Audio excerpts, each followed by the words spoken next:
Olá, pessoal! Estamos de volta ao nosso curso de cálculo. No encontro passado, estudamos a técnica de substituição trigonométrica. Hoje vamos ver a integração de funções racionais por frações parciais. A unidade de potência hidráulica, mostrada na figura, é formada por diversos componentes. Entre eles temos um motor elétrico, mostrado na figura, e a bomba hidráulica, que empurra o fluido hidráulico no sistema, possuindo o objetivo de fazer o acionamento dos mecanismos de atuação.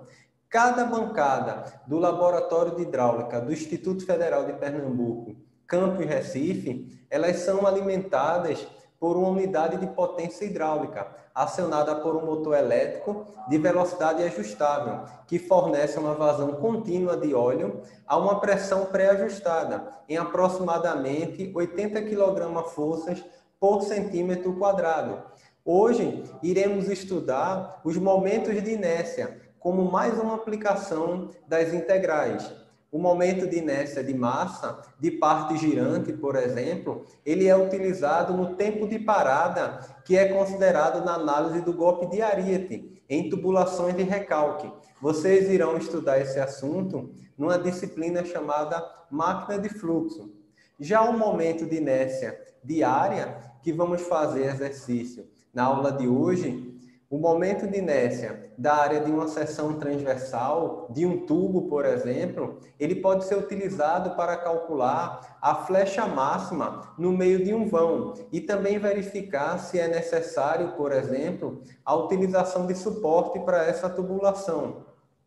Temos aqui o gráfico no intervalo de 4,2 a 5 de uma função racional. Então, temos aqui no numerador uma função do segundo grau e no denominador uma função de quinto grau. E temos aqui essa curva que nós queremos determinar o momento de inércia em relação ao eixo Y. Esse momento também é conhecido como momento de segunda ordem. Observe que IY representa o momento de inércia em relação ao eixo Y e é dado pela integral de x ao quadrado. Esse x, porque teremos aqui um elemento diferencial, que nós vamos fazer a distância desse elemento ao eixo Y. Então, esse elemento vai estar a uma distância x do eixo Y. Como é um momento de segunda ordem, nós vamos multiplicar por x novamente, vezes dA, que é o elemento diferencial de área dA. O elemento diferencial de área dA pode ser dado pela área do retângulo, que é base dx, e a altura seria o valor de y da curva. Então, nós vamos fazer essa integral no intervalo de 4,2 a 5 e vamos fazer o somatório de todos esses infinitos retângulos nesse intervalo e vamos determinar o momento de inércia. Intuitivamente, o momento de inércia, nós vamos usar aqui o exemplo de uma régua graduada aqui de aço, mostrada na figura. Se fizéssemos uma carga no centro e tentássemos flexionar, teríamos mais dificuldade do que se ela tivesse com a seção transversal deitada, com altura bem menor, você conseguiria flexionar facilmente. Então, nesse segundo caso aqui, nós temos uma flecha bem maior, então esse momento de inércia seria menor, ok? Então, o momento de inércia, intuitivamente, quanto maior o seu valor, maior a resistência à flexão. Em unidade do sistema internacional, o momento de inércia é dado em metro a quarta, uma vez que a distância vezes a distância daria metro a segunda, vezes uma área que daria metro quadrado. Então, ficaria esse produto metro a quarta. Ok? Então, temos aqui o elemento diferencial de área dA, que é dado pela altura do retângulo y, vezes a base, que é dx, e o nosso y é nossa função racional dx. Substituindo, temos aqui o intervalo de integração de 4,2 até 5, de x ao quadrado, vezes dA, que é dado por y dx, ok? Nós podemos colocar aqui no denominador x ao quadrado em evidência Então, ficamos com x ao quadrado, que multiplica x ao cubo menos 5x2 mais 4x. Por que fizemos isso? Porque para um x diferente de zero, nós podemos simplificar e ficamos aqui com uma função mais simples, uma função do segundo grau no numerador e uma função de terceiro grau no denominador. Mas o detalhe é que até agora, com as técnicas de integração que nós vimos, nós não conseguiríamos resolver essa questão, ok? Então, se faz necessário uma nova técnica, que é a integração de funções racionais utilizando frações parciais. Daqui a pouquinho nós vamos voltar nesse exercício, mas antes nós vamos ver esse conceito de fração parcial. Primeiro, nós temos aqui funções racionais, ou seja, funções que são escritas na forma de fração.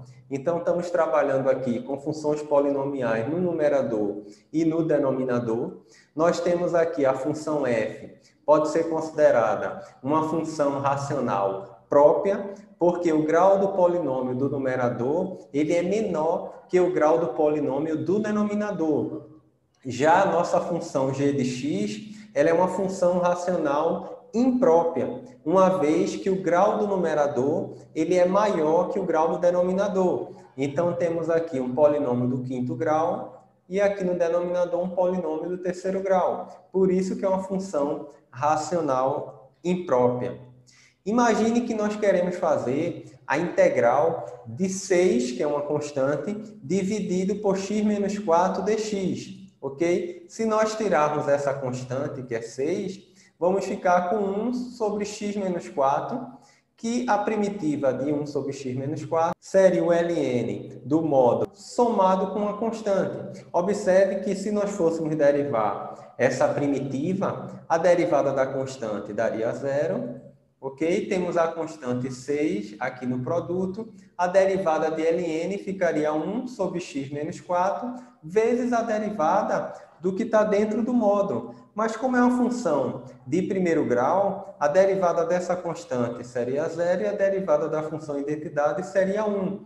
Então, observe que teríamos a própria função. Então, se nós conseguíssemos transformar frações em frações parciais, o que são frações parciais?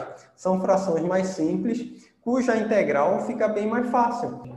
Muito cuidado agora com essa integral, 8 dividido por x ao quadrado menos 4 dx, da mesma forma que fizemos anteriormente. Podemos tirar a constante da integral, mas observe que agora temos x ao quadrado no denominador. Então, se aplicarmos frações parciais, 8 vezes ln de x ao quadrado menos 4, como fizemos anteriormente, quando formos derivar, vai ficar 1 sobre x ao quadrado menos 4, mas pela regra da cadeia, a derivada de x ao quadrado é 2x, então não vai dar certo. Na realidade, isso não é uma fração parcial. Nós vamos trabalhar nas integrais para transformar o denominador em funções do tipo x menos a, como x menos 4 anteriormente. Então, muito cuidado que essa afirmação não é verdadeira, mas nós poderíamos transformar numa fração parcial. Como? Podemos dizer que 8 sobre x ao quadrado menos 4 é 8 dividido por x menos 2, x mais 2, que seria o quadrado do primeiro menos o quadrado do segundo. Então, vamos dizer que podemos transformar em duas frações parciais, cujas constantes são a e b, e o denominador ficamos com x menos 2 e x mais 2. Observe que o MMC dessas frações, o mínimo múltiplo comum, seria x ao quadrado menos 4. Então, nós só temos que achar as constantes a e b para que isso seja verdadeiro. Então, tirando o mínimo, vamos dividir x menos 2 com x menos 2. Então, ficamos com a que multiplica x mais 2. E vamos dividir x mais 2 com x mais 2. E ficamos com b, x menos 2. Ok? Tirando do parêntese, nós podemos dizer que ax mais bx. Então, vamos colocar o x em evidência, então fica a mais b. E temos aqui a vezes 2, 2a, b vezes 2, menos 2b aqui. Então, 2a menos 2b. Nós podemos ver aqui que aqui tem um termo a mais b, tem um termo que multiplica x, mas na primeira fração não tem nenhum termo em relação a x. Então, podemos dizer que a mais b é igual a 0 e 2a menos 2b, que é o termo independente, é igual a 8. Se nós resolvermos esse sistema, ficamos que a é igual a 2 e b é igual a menos 2. Você poderia multiplicar aqui por 2, o primeiro sistema, e simplificar pelo método da adição, ficaria 2a mais 2a, 4a igual a 8, a igual a 2, como a mais b é igual a 0, b tem que ser menos 2. E poderíamos substituir o valor de a e o valor de b nessa equivalência, e ao invés de fazer a integral de 8 sobre x ao quadrado menos 4, poderíamos separar em duas novas integrais, seria a integral de a sobre x menos 2, onde nós já temos o valor de a, mais a integral de b sobre x mais 2, onde b é igual a menos 2, e aí fica fácil de resolver essas integrais separadamente, como nós fizemos no exercício anterior. Nós vamos agora resolver o caso 1, onde temos raízes distintas. Então, nesse caso, temos uma função racional formada por dois polinômios, um no numerador e outro no denominador, e com um detalhe. Vamos ver 3 casos na aula de hoje, e esses 3 casos serão de funções que o grau do numerador é menor que o grau do denominador. Então, nesse primeiro caso, observe aqui que o polinômio do numerador tem grau 2 e o polinômio do denominador grau 3. Como o grau do numerador é menor que o grau do denominador, nós vamos poder utilizar o caso 1 de raízes distintas. O que seriam essas raízes? Seriam raízes da função do denominador que são diferentes, ou seja, são distintas. No nosso caso, nós vamos colocar aqui x em evidência. Então, já vemos que a primeira raiz é x igual a 0, ok? E resolvendo essa equação do segundo grau, vamos ter duas raízes, 1 e 4, cujo produto é 4 e a soma é 5. Então, teríamos aqui as 3 raízes dessa equação, seria 0, 1 e 4. Vamos escrever aqui no denominador na forma fatorada e observe que as 3 raízes são distintas, ou seja, são diferentes, ok? Então, nós vamos transformar essa função racional em várias frações parciais. Como existem 3 raízes distintas, nós vamos ter 3 constantes, a, b e c. Então, nós vamos transformar aqui numa soma, onde a vai ficar dividido por x, b por x menos 4 e c por x menos 1, ok? E aí nós vamos tirar o mínimo múltiplo comum, que seria o produto. Dividindo por x, podemos simplificar e sobraria a, que multiplica x menos 4, que multiplica x menos 1, ok?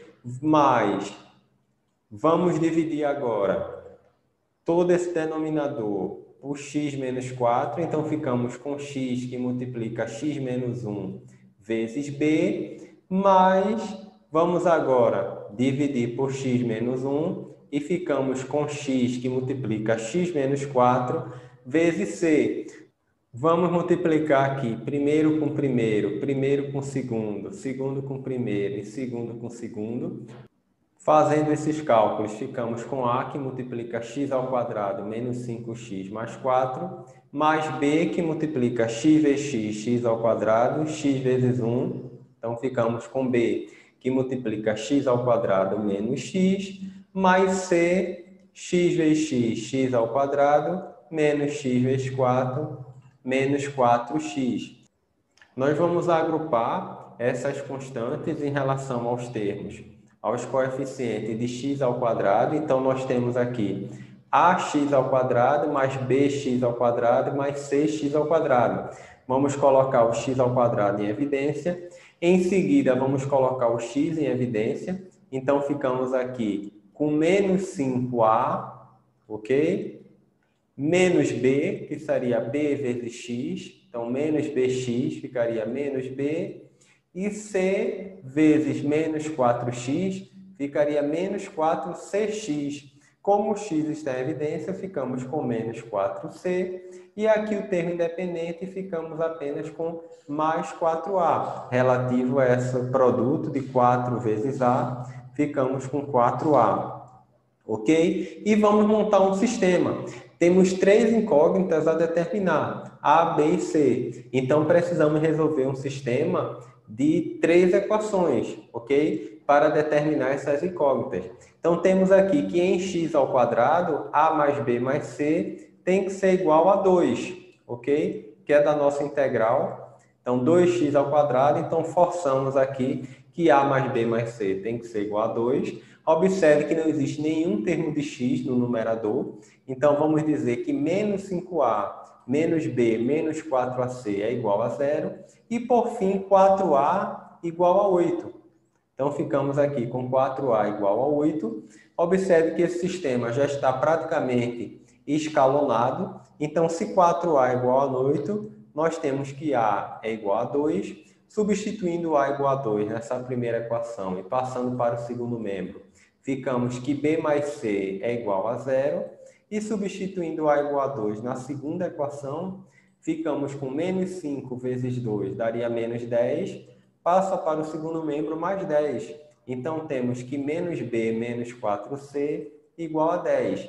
E resolvendo esse sistema pelo método da adição, vai zerar aqui, b menos b daria 0, menos 4c mais c, ficamos com menos 3c igual a 10, logo c igual a 10 dividido por menos 3.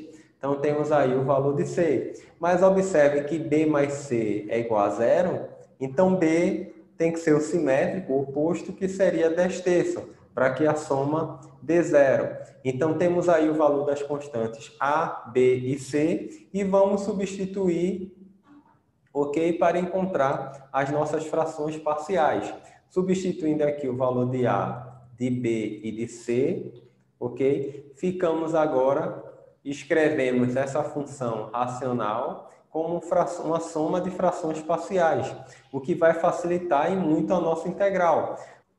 Observe que não podemos aplicar a regra da divisão, uma vez que a divisão das integrais é diferente da integral da divisão. Ok? Então, temos aí que ficamos com a integral da constante A, que é 2. Então, 2 sobre x dx, mais a integral da constante B, que é 10/3 sobre x menos 4, dx, mais a integral da constante C, que é menos 10/3, dividido por x menos 1. Observe que todas essas constantes nós podemos tirar da integral.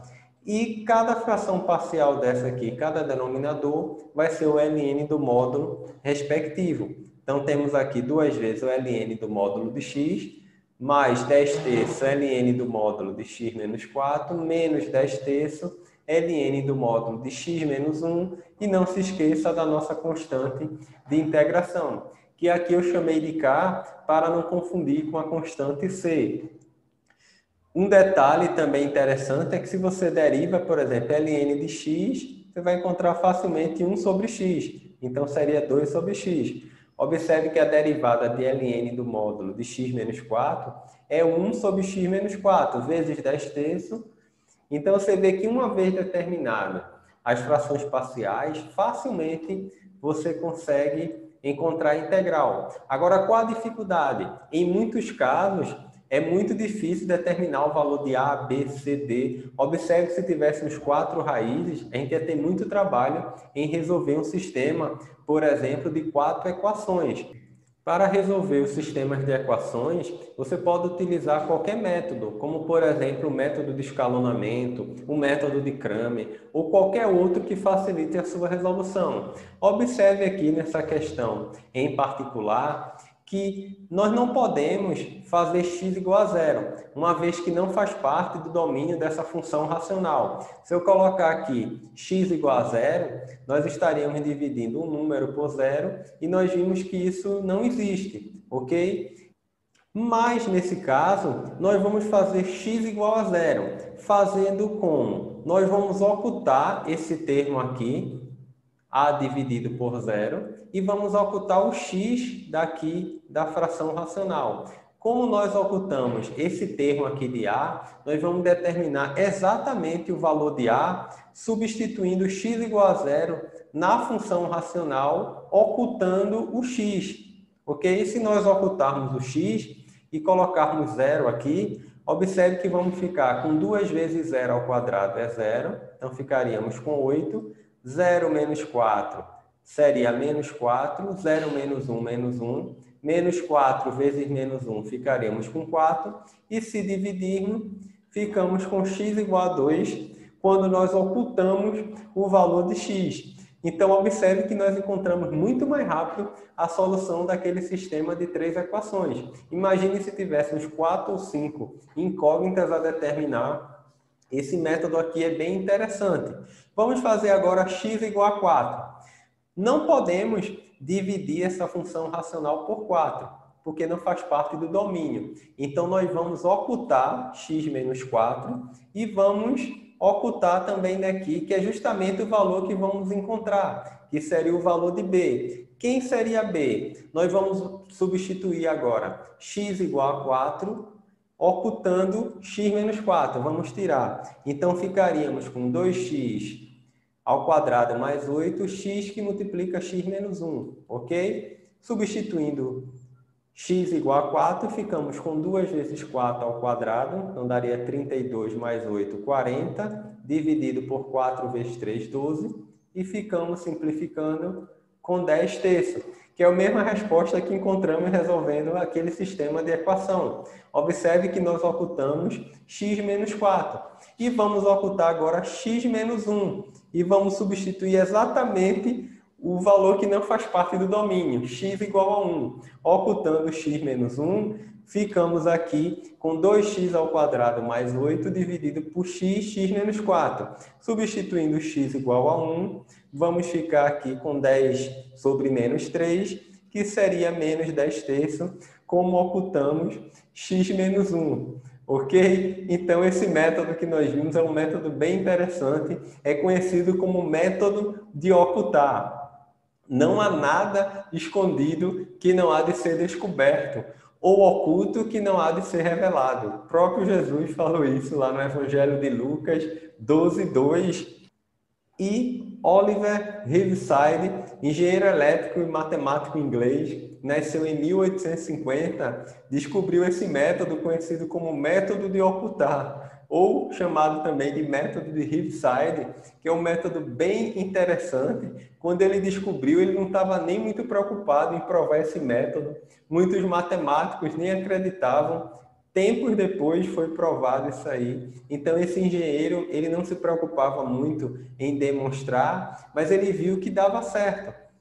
Quando multiplicamos essa equação por x, nós podemos simplificar x com x, ok?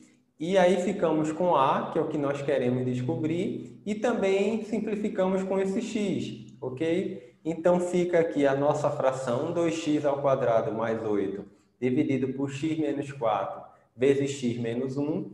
Ficamos com a, que nós queremos calcular, e b vezes x, ficamos com bx mais cx, ok? Quando nós substituímos, no caso, x igual a zero, o que é que aconteceu? Nós estamos encontrando o valor de a, ok? Onde b vezes zero vai dar zero esse termo, e c vezes zero vai dar zero. Por isso, estávamos encontrando o valor de a e substituímos aqui nessa função. Uma vez que foi simplificado x com x, é como se estivéssemos calculando o limite, e aí quando substituímos, encontramos 2. Da mesma forma, quando multiplicamos por x menos 4, ok? Vamos cancelar aqui x menos 4 com x menos 4 e ficamos com o valor de b. Ok? Esse x menos 4 também é cancelado e o a e o c fica multiplicado por x menos 4.